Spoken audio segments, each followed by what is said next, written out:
So thanks to everybody that has jumped onto this so far. This is, kind of deck building basics with Mark. He's on Instagram as at Remarkable Works. So definitely go give him a follow and check out some of the other things he's doing.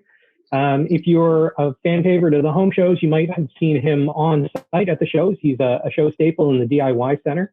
Master crafter, deck builder extraordinaire. He's a man of many talents. So we're going to join him. He's actually in the process of building a deck right now. So he's going to walk us through, what he's up to, the basics of what he's doing, and we'll take a bunch of time at the end to, pepper him with some questions and go from there. So Mark, I'll toss it over to you if you want to kick things off. Hey everybody, I am Mark. Like Scott said, I'm on site right now, just kind of tinkering away, working on finishing up this deck. So the first thing that we did obviously is some measurements and pre-planning, always super important. And then you want to put into the city to get your permits if you need to. I'm attaching mine to my house, so that is a must. So just to kind of fixate where we started from, we always want to come and find squares so we can have a line to measure off of. So from the house, I do the 3-4-5 method or the 6-8-10 method, and you put stakes in and around. This is super weird to do. It's backwards. I'll flip you around. So from the house, you come 6 feet off the fence, you'll come 8 feet, and then you'll run a measurement from your 6-foot mark to your 8-foot mark. And when that measurement hits 10 feet, you put a stake in there and you know that that measurement is 90 degrees. Then you'll double back with your string line and come all the way out. So you know that we're working in a straight line here. And that's how I was able to measure out from that line to find my footings. So these footings, you're probably, maybe you are familiar with them, maybe they're not, but these aren't your typical standard footings. Obviously, there's no concrete. It is a metal pile, and it's basically like a giant screw. So what I like about them is it's number one, in a time of social distancing, I don't have to touch any materials. They come, they drill everything. As long as your holes are marked, they'll do all the drilling for you. They'll put the piles in, and then you can start building on them right away. They're engineered, they're already graded, so you don't have to have a footing inspection or anything like that. And the way that they work is, this is your metal pile here.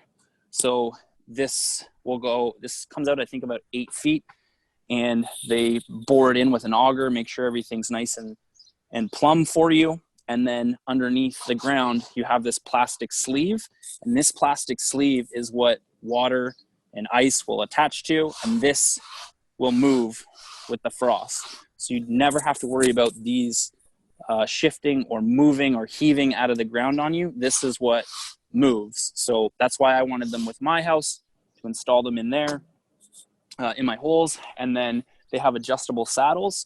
So everything's nice and level. All I have to do is just twist this bracket right here, and this whole thing will move up and down.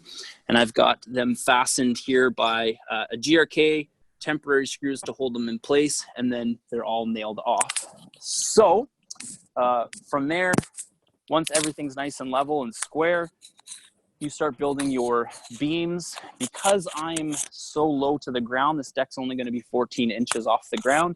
I'm obviously in a fishbowl of a suburbs here, so we don't want to be too high so that we're over the fence. We want to be as low as possible, so my beams are sitting right on top of my piles or my saddles. So I'm triple laminated 2x8s for my beams, and then on top of that for the joists, we're going to run 2x6, and I'm using Micropro Sienna for that, and I'll show you exactly why. So I don't know if you can tell the difference on screen right here, but this fence was built prior to this fence being built, and they used Micropro Sienna for this fence. We cheaped out and went with a different material for this fence, and lo and behold, this one hasn't been taken care of. Neither has this one. That one is 1.5 years older than this one, and you can see how weathered this one is in comparison. So once I kind of figured out the difference and did some research on it, I've been stuck to Micropro Sienna ever since. So put the order in, Home Depot delivered. Again, nice and safe, did not have to communicate, or not communicate, but I didn't have to like social interact with anybody in trying to respect the social distancing. It's super important to me and my family. So once we got the beams all leveled, everything was nice and square, it was time to do the same exact thing, meaning the 3-4-5 method and attaching the ledger to the house. So to do that, I took my ledger board here. I found the height of which I wanted the board to be at, and I drew it on the concrete there. And then you just bore your holes with an SDS hammer drill. And then these are sleeve anchors. So the sleeve anchors will slide into those holes, and when you tighten them, they expand, and then you're good to start laying your joists. So my joist right now, if you'll notice, right now I have the span here is smaller than your typical 16-inch center. And that's because for this deck in particular, I'm doing what we call a picture frame. So a picture frame is exactly how it sounds. It just kind of goes around, and the deck boards, when they run, they'll sit inside of it. Now I'm doing a triple picture frame on this one. So I have two joists that are closer together in close proximity here. And then once it hits here, this spans out. That's where I calculate my regular 16-inch centers all the way through. So that's something to take into consideration when you're planning your deck on how you want it to look like, which way you want your boards to run. You need to know all of that before you start doing your framing. Same thing over here. I'll have a triple border. And the reason why these are spaced so close together is because this board will sit inside like this on its flat, and I'll be able to then run my deck boards over top of it, and I'll have something to screw into on this side as well as on this side. And it's just a lot easier if I have these spaced out the way that they are, so that I can stick one board in on its flat rather than cut a whole bunch of different blocking and try to line everything up. So, and I know that there's obviously a ton of different deck methods, ways to build decks. So it's probably easier if we just open it up to different questions, and then that way I can answer all my questions or any questions that come in. And yeah, hopefully you guys get something out of this. You good with that, Scott? Yeah, let's do it. So yeah, because it looks like we had a few people just jump in as well. So I've tried to unmute folks. So we'll have to do this somewhat orderly, but you know, if anyone has any questions or kind of wants to hit Mark with a few questions, if they're working on a deck, feel free to toss it out now, and that way he can run through it for you. Yeah, and a couple of basics or things to remember when you're, whenever you're going to be, first thing, when you're building, you want to use nails for your framing, not screws. And typically, I don't know where it came from, but there's like this misconception that screws are stronger than nails, but it's absolutely not the truth. You want to use galvanized nails. Usually around 3 1/4 strip nails is what we'll use, because it's easier to go into the gun or the nail gun. So if you're going to be using a hammer, you want to at least have a 3-inch nail, because that's going to be double the material. So whenever you're looking for a fastener, you want to attach one board that is the same thickness, you would double that thickness, and that would be the length of the fastener that you're looking to use. So another thing to consider is when you're nailing into something, the thickness of the board is how many nails it calls for. So for example, half the thickness of the board is how many nails. That is a good rule of thumb that to stick by. So if I'm fastening or nailing a board that's 2 by 6, then I would want to at least use 3 nails when I'm fastening. 2 by 8, I would want to use 4 nails when fastening. Another thing to consider is whenever you cut a piece of wood, you want to make sure that you seal it and water seal it. Where I am, or where we are in Ontario, there's obviously a ton of moisture, and we go through all sorts of different seasons, especially in May. So whenever you cut a piece, something like this, here I cut this piece down, you want to use a sealer so that it looks like it's been treated like this, and it looks like that. You can get this at Home Depot. And what I like about this, not only does it repel the moisture in the water, but it's also water-based, so there's no harsh chemicals. You don't have to wear a mask, and you're not like all, you don't have a terrible headache at the end of it. So to apply it, all you have to do is just take this off, pop your lid off like you normally would. You can use any brush. I just had this one laying around, and you just want to get as much on there as possible so it looks like it's a factory sealed edge, and that will help the moisture or repel the moisture so that it doesn't drink up all that condensation and stuff from when the seasons change or when it rains or anything like that. And then, Mark, so I'm getting a few questions in the I'm getting a few questions in the group chat here. So, first question is, how far apart are the anchors on the ledger board? How far apart? I go about 2 feet roughly. So, something that you want to do, or when you're planning it out, you're going to want. I always draw where my joists are going to go first. So before I even put the ledger on there, I map out where my joists are going to go. So I'm thinking about my blocking. I'm thinking about how my deck boards are going to run. That way, when I do fasten them in, I'll know where the bolts or the anchors need to go. So because this ledger is into the concrete of the foundation, I was able to use these sleeves. If you're drilling into brick, then you need to use lag bolts, and you got to get into the floor joist, which is a little bit more complicated. So if you're going into the foundation, it's a relatively straightforward process. But if you're going into the brick and you want it a little bit higher, like for example, if you want to be able to walk out of your house and it be flush with your deck, that would be a little bit more complex. And I would look into figuring out where your floor joists are so that you're able to bore the holes and attach to the actual structure of the home. And then you're looking into permits and stuff like that. But to answer your question, 24 inches usually is a good reference, and I stagger them as well. So I'm looking where my I'm thinking about where these fasteners are going to go. So then I'll put my marks for my holes. That's what those circles represent. So I'll come 24 inches. This one's going to be a little bit higher. This one's going to be a little bit lower. Sometimes you'll wind up in a spot where 24 inches lands kind of like in this proximity. So you just have to pick and choose. And then again, over here, this one's higher, that one's lower, and so on and so forth. Yeah. And then we're getting another question here as well. So with the footings themselves, yes. Is there, rough guide to how you're planning those out?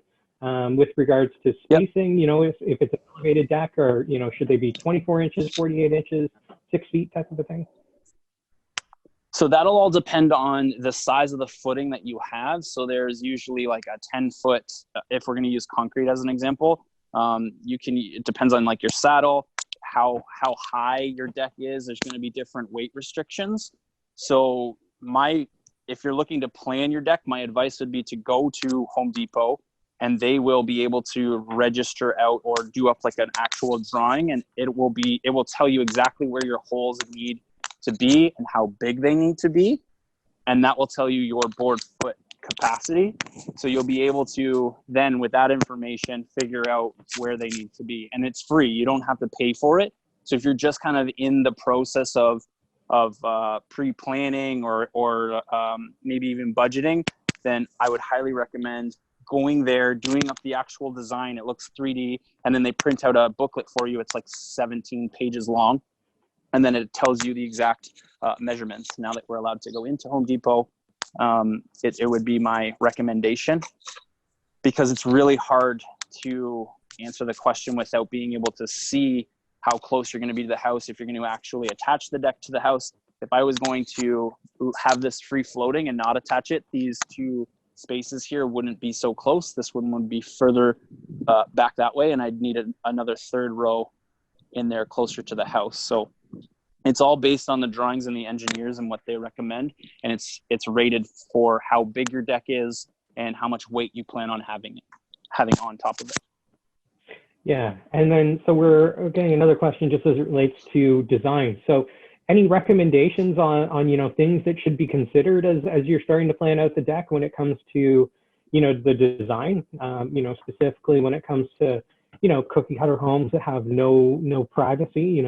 I assume you're going to want to put some privacy, kind of fencing up or something to help keep the neighbor's eyes from staring into you and looking at you all the time. Right. So any recommendations or thoughts you need to include as you're starting to frame out the deck? I try to gauge. So when we did this one, I'm standing on top of the deck right now, and I'm in that exact situation. I'm standing in like a fish bowl. A whole pile of different people can stare down at me while I'm working. So I try to look at sight lines. So try to think of where you want to spend the majority of your time while you're on your deck. For example, we're going to be spending my time right here.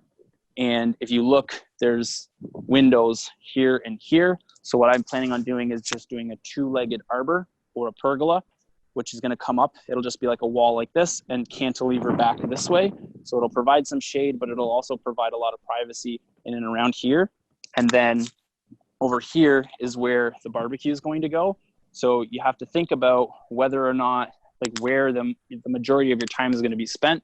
I'm going to be barbecuing in this corner, and I'm pretty much going to be bird's eye view right over top of my neighbor's house. So what am I going to do to prevent them from watching me barbecue and me from having to have those awkward, hey, how you doing conversations? So I'll do like a frosted glass here to kind of block that off, but you can build a privacy wall, anything that, is best suited for you. If you get along well with your neighbors, maybe you don't need to, and you're okay with that. Once in a blue moon, if you're going to be barbecuing and you don't feel like if it's going to be bothersome to you, then it's totally your personal preference as to how you want to plan that and design it. And you don't have to use like big fancy things either. You can use simple deck boards and make your own designs out of deck boards. We've done that with Micropro Sienna. It's been really popular with basket weaved privacy fences that you've probably seen on Instagram, or maybe you haven't. But you can go on Pinterest and just look up a ton of different pressure treated designs for privacy screens. And there's so many designs now that are out there that are super simple, nice and modern, and can make your space look really elegant for sure. I'm done. And then just a quick question on the permits, because I know you mentioned that definitely if you're attaching anything to the foundation of the house, you're going to have to get a permit. It's definitely recommended that anything you're doing, you just confirm with the local municipality that what permits are required. But free floating decks, typically you can get away with without a permit. Any deck that is under, we'll say 23.5 inches, you technically don't need a permit. But whenever you're attaching something to your home, it's highly recommended that you get a permit. Now, a couple things to consider. You should have your footings inspected. And the only reason why I'm saying that is because depending on where you live, your water table could be higher in some spots than others. It's literally snowing right now as I'm doing this. Fantastic. So your water table could be higher in some spots than others. And when let's say you build a deck and your footings go in and you just, you're super tired, it's hot outside, and you look down and you think you're at 4 feet, but it's maybe like 3 feet 9 inches, but you're just kind of flirting with that water table. It's very, very, very likely that your footings can heave. We replace footings with these helical piles all the time. Very common where I live in the Durham region, specifically in like North Oshawa, but not so specific in south of Taunton Road. So it's just dependent on where you are. So I would recommend getting the footings inspected just for your own a peace of mind, and then, you know, budget. So you don't have to rip apart the deck and replace the footings later on.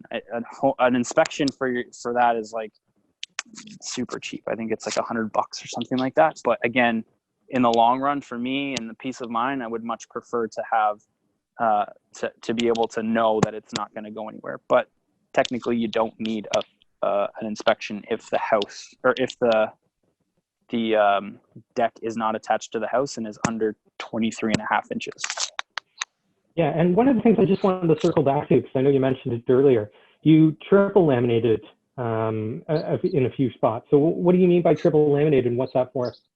So triple laminated is the beam, and that's just rated on how much weight I plan on having on top of my deck. So because I plan on having an anchored arbor that's going to be sitting on to the foundation here, laminating just means that you're putting two pieces of wood together. So this would be a double lamination. This is a triple lamination.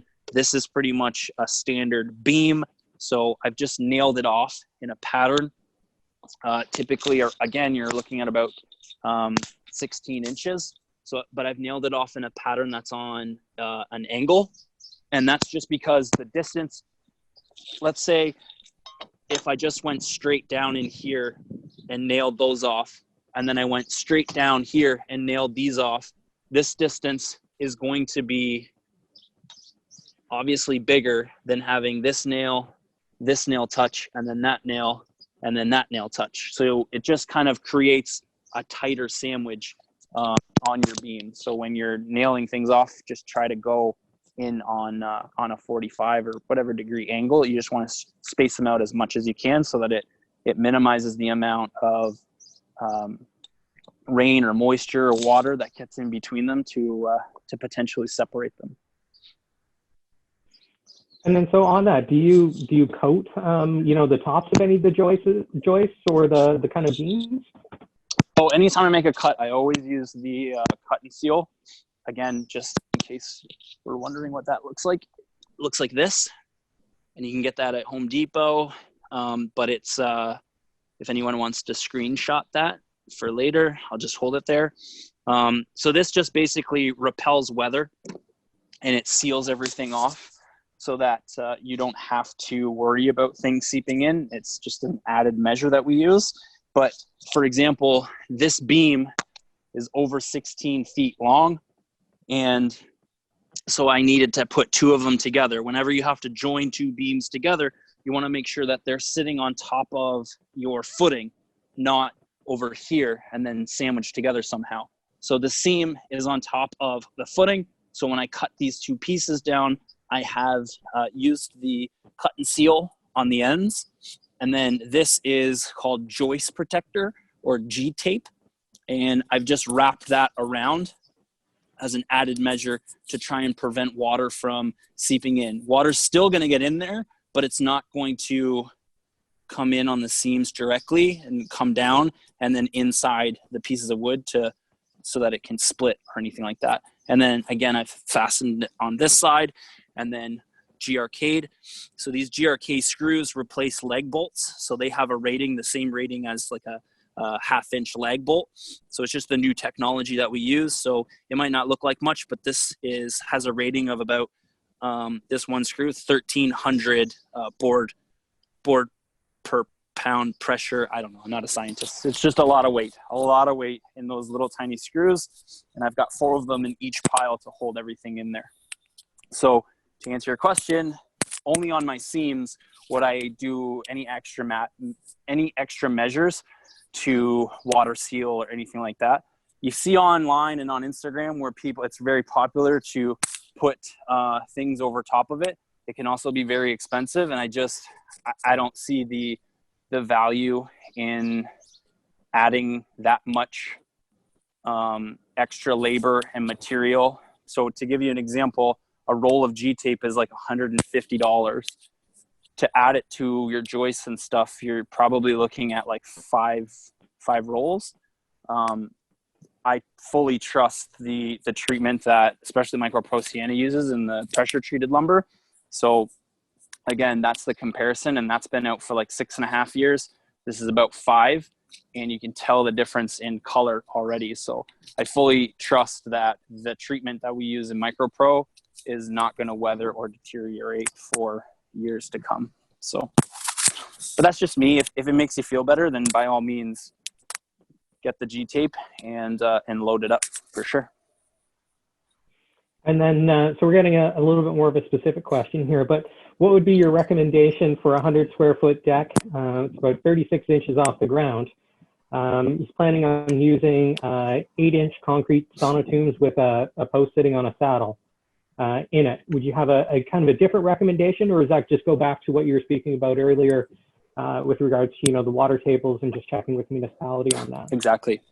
I think it sounds pretty sufficient from the information that I'm given right here.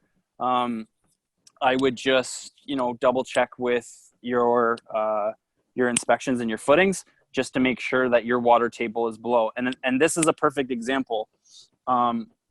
These piles right here, I don't know if you can see it.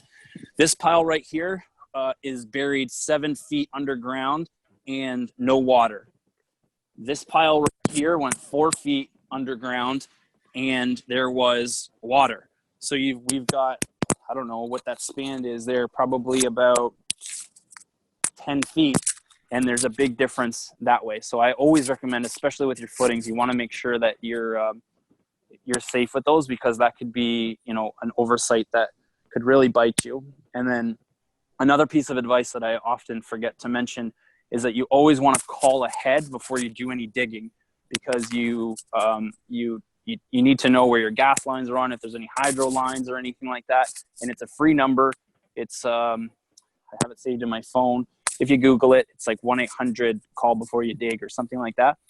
And they are usually really good. Like there's a 24-hour turnaround. They'll come out, they'll mark anything if there's an issue, so that when you're building, whoever's doing the holes, you'll be able to know that you're digging safe. You're not going to get electrocuted or blow a gas pipe or something like that. So yeah, definitely something that you'd want to look into for sure. But to answer your question, it sounds like sounds like you're pretty good. Like I'd be totally comfortable with that method for sure. Yeah, and so that number that you're looking for, it's Ontario One Call. It's 1-800-400-2255. Yeah. So they'll obviously give them a call and they'll help you figure out, you know, where your pipes are running and electrical, all that other kind of stuff. Yep. And then one of the last questions there is just what's the different materials that you can use to kind of go on top of the deck. Yep. So obviously you're going to be using Micropro, but is there a big difference between, you know, the composites and, you know, something like a Micropro, or, you know, what's the pros and cons there? So specifically in terms of, you know, the composite decking and the PVC decking, there's a big difference between the two. And there's a misconception that they are maintenance free. Once you put them on, you don't have to do anything for them or with them, and that's just not true. There's always risk for you know, scratching. You are going to have to pressure wash and wash things off, but they typically are stain proof. They're a little bit more weather resistant. Some brands will have a coating over top of them, so the excursion when it comes out of the mold is going to be thicker than others. Some of them are, you know, cheaper than others because there's different design patterns. So realistically, it's going to come down to budget and aesthetics. I really like the look of wood on my deck, so that's why I decided to go with Micropro. I always use pressure treated lumber when you're framing anyways, but for the tops of the deck, I find that a lot of the composite or PVC deckings, unless they have a cool integrated feature in them, they can get really hot. So when you're standing on them, if they look really pretty, if you have like a really cool design, sometimes they can get really, really hot when you're standing on them. There is a really good Canadian company, and I'm drawing a blank right now, but I can get that information to you, Scott. I think it's called True North, and they have like a PVC composite that's really great. I've used it a bunch of times, and it has that cool technology in it. So when you're standing on it, even if it's a darker color, your feet don't feel like they're going to burn off. but to answer your questions, just things to look for is some of them will be fully sealed. So they'll look like an actual deck board. So when it comes out of the extrusion, it'll kind of look like this. And then there's going to be a coating over top of them. And this coating, like, it will be super, super thin. So you just have to look at those. And when you go to the store, ask for samples. So there's, there's Trex, there's AZAC, there's TimberTech, there's Fibron, there's a whole pile of different ones. What you want to look for is this wrap. So the skin wrap or the vinyl wrap or the print that, the grain looks like. You want to make sure that that is nice and thick. So sometimes you'll look at it and this will be filled with plastic, and you'll look and you'll see these brown chunks. Those brown chunks are wood. So if those pieces of wood are anywhere near the surface and this little skin right here that goes around isn't very thick, then those pieces of wood are going to shrink, and that can cause like shrinkage and splitting and all that stuff. So another thing to think about too is the reason that they are so popular is sometimes they're advertised as the whole board being wrapped, which isn't true. The way that they connect is with hidden fasteners. So there's going to be a slot that's grooved in like this, and sometimes the wrap will come around and it'll stop right here, and then it'll pick up back down here, and sometimes it won't. And then water pools in there, and then again, those wood fibers, they collect all that material or all that moisture, and then they'll shrink and crack, and they'll leave these gaps that are more than likely going to hold moisture and cause your board to do a bunch of different things. So if you are interested in pressure treat, or if you're interested in any sort of PVC or composite decking, then those are just some things to look for. The difference between composite and PVC is just PVC is 100% recycled material. So it's like 100% plastic. You don't have to worry about those little microfiber pieces of wood. Whereas composite is made up of like recycled truck tires, wood chips, plastic bottles, things like that. They've broken down and they're able to use those to make deck boards out of. And then sometimes, you'll see like some deck boards will look like this, and they'll have these like little grooves in them like that. And there's no difference like in terms of structure. It's just they've cut out that much more material to make it a little bit more affordable for you. It's just the extrusion that you need to look for, and that's that wrap. I wouldn't like to use a board, or I wouldn't feel confident in using a board that wasn't wrapped in its entirety. So yeah, just food for thought. And then just a reminder, if anybody else has some questions, feel free to toss them into the chat box there. That way we can get those across to Mark. But in the meantime, another question for you is just, as you're kind of doing your framing and getting things teed up, always thinking about that end result. Is there anything that you need to take into consideration with regards to railing? Anytime the deck is going to be over a like that 23.5-inch mark, you are required to have your railings. So another thing to think about is something similar, and I don't know if I touched on this, but the reason why I'm framing and these guys are spaced so closely is so that I can put my board down like this and attach that, and that way when I put my deck boards on there, I'll be able to screw into this side and this side. This piece is only 1.5 inches thick. So even if you were to do that and then use a leg bolt to attach your railings to it, it's not thick enough to do that with. So there's a couple of different methods that you can use. You can either use a 6x6 post and put that in between so that you know that you're drilling into something.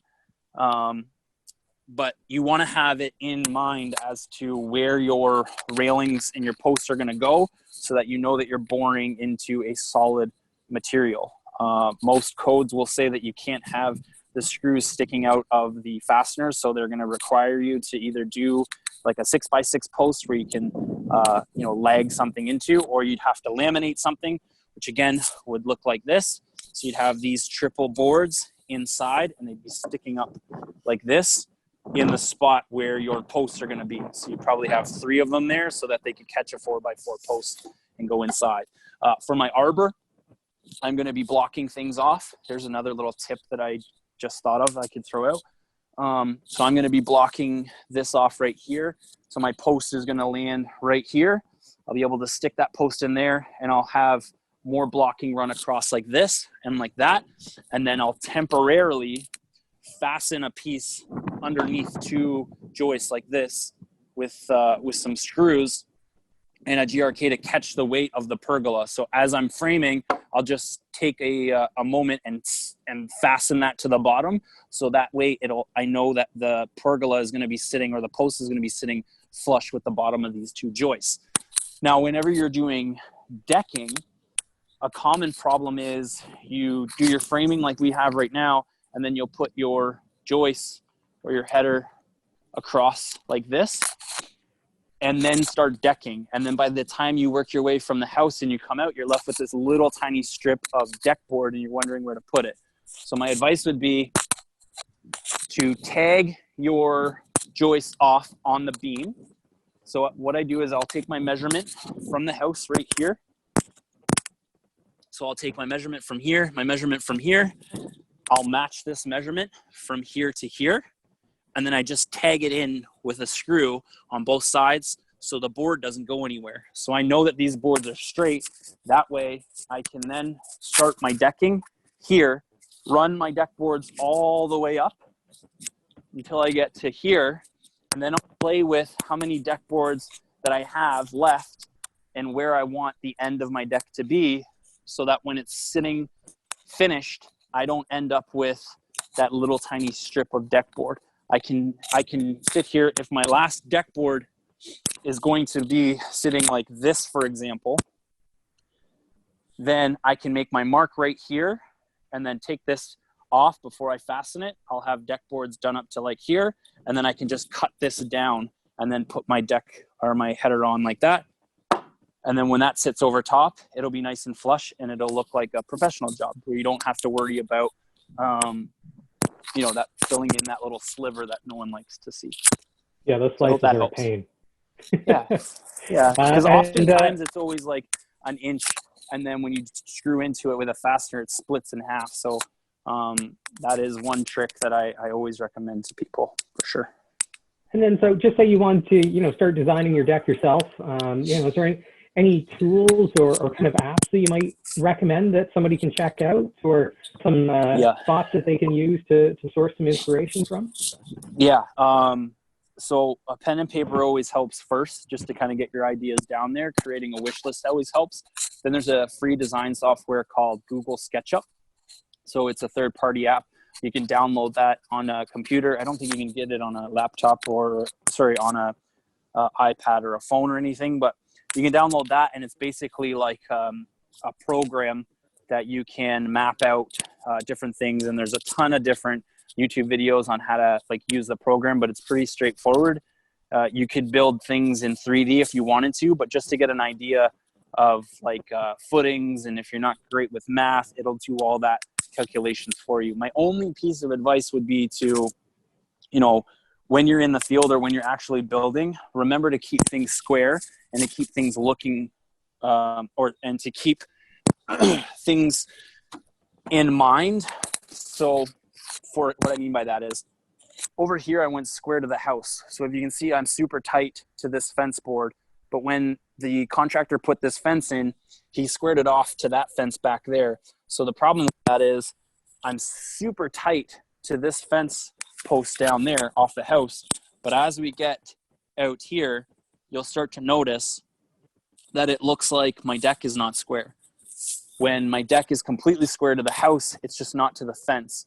So if I were to square it off to the fence, by the time I'm running all of my deck boards across, when I get to my border, I'm going to end up having lines everywhere that I don't want. So I'll have to come up with some sort of creative solution to fix this gap here. And what I'm thinking right now, I'll probably just tag more boards onto here, and then just do nice little strip of one deck board here. and then I'll just cover it up with deck furniture, because that could be an eyesore. But again, if I were to go square to the house, I would run into problems over here, which is more visible than that back corner over there. So you can't learn that with computer software, but it is handy to have, so that you can go based off of measurements and have the reassurance that you're going based off of accurate drawings from the computer. So again, it's called Google SketchUp. There's two versions. There's a free version and a paid version. Do not waste your money on the paid version. The free version is totally fine, and you'll be capable of learning how to use it with the old YouTube University. Awesome. So I'm out of questions at this point, so I'm not sure if anybody else has any more that they want to toss into the chat box there. We'll give folks a second just to toss any questions they might have in there. But thanks for taking the time today, Mark. It's been quite educational, I know, from my end at least. Okay, sweet. See everything that you're working on. And there's one other thing that I will throw out quickly is blocking. So I don't know if you've seen pictures of decks or how skilled or knowledgeable people are with decks, but blocking is what we use. You'll typically see it in the middle of a span. It's just a piece of wood that goes like this and runs across. And that there's no structure to it. It just helps to prevent bouncing. So I've got a pretty substantial span between the house and my beam. So what I've done is I've found my line at 4 feet from the house. So I come out 4 feet on this board, and I came out 4 feet on that board, and I just did a chalk line all the way across. So now I know where these lines are. It's going to be in the same spot. I'm in a straight line all the way across, and I'll take measurements at the house, so from there to there, so that I know that I'm square, and I'll make cuts of boards. This is just a scrap cut, but I'll make boards, cut them, and I'll put one in on this side of the line, which will run to that side of the line. And then for the next one, I'll make sure that I'm on the opposite side of the line, so that I'm still able to get a fastener in on this side. And then if the board's sitting like that, I'd be able to get a fastener in on this side. And then we just stagger them. So one side will be this side, the next side will be that side, the next one will be this one, and then the next one would be on that side. And it goes all the way across. And again, that helps your deck from bouncing. So it's a super, super annoying thing to have when you get onto a deck and you start going up and down. It starts feeling really unsafe. So I always recommend blocking, either if there's a larger span that's over about 8 feet, I would take half the distance of that and then put the blocking in there. Now I'm really out of tips and tricks. Well, thanks for taking the time to share all that knowledge with us. That was fantastic. So what we'll be doing is, we've kind of recorded this, so we'll be able to take this and put this up on the YouTube as well. So if anybody wants to refer back to it or watch it from the start, it'll be available there for sure. And we'll probably cut up some clips of it as well, and throw it up on our Instagram page as well, which is Home Shows TO. And then, Mark, how can people find you online?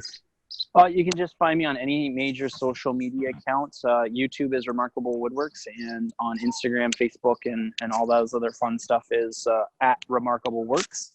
So you can hit me up on there. And if you have anything specific that you want me to ask, or if there's anything like that you'd want me to see and give you a little bit more advice, then feel free to send me a DM on Instagram or a message on Facebook, and then I can answer you just the way that I'm answering right now, and hopefully I can help you out. Awesome. Thanks so much. So I think that wraps it up for today.